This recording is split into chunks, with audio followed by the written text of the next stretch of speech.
મંચસ્થ મહેમાનો તથા ગુરુજનો, વિદ્યાર્થી ભાઈ બહેનોને મારા નમસ્કાર. હું ખુશી રસિકજી ઠાકોર. આજે હું તમને સ્વચ્છતા વિશે થોડી માહિતી આપીશ. સ્વચ્છતા એટલે શું?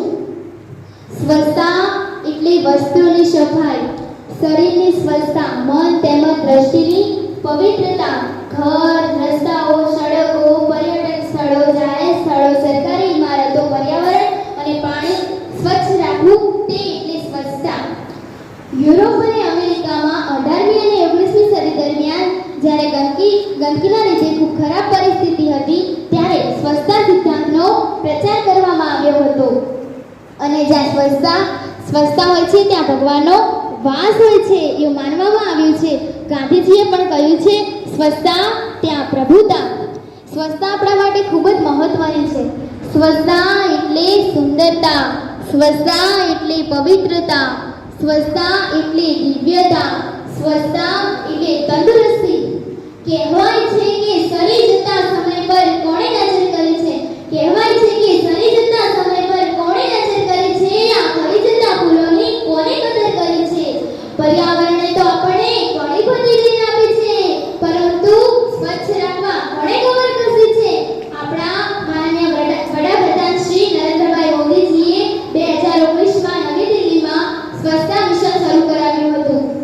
આપણા વડાપ્રધાન શ્રી નરેન્દ્રભાઈ મોદીએ એક સૂત્ર આપ્યું હતું કે ના ગંદકી કરીશું અને બીજાને પણ ગંદકી નહીં કરવા દઈએ.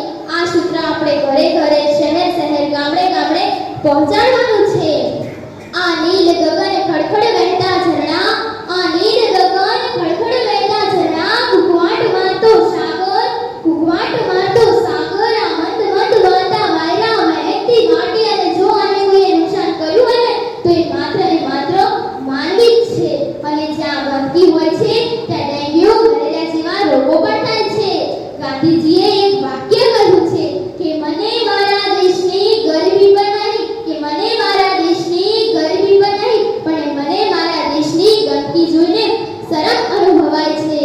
મહાત્મા ગાંધીજીએ જેવી રીતે દેશને આઝાદી અપાવી છે અને ગુલામીઓની બેડી તોડીને આપણા દેશને આઝાદ કરાવ્યો છે, આપણું પણ કર્તવ્ય છે કે આપણે આપણા દેશને સ્વચ્છ રાખીએ.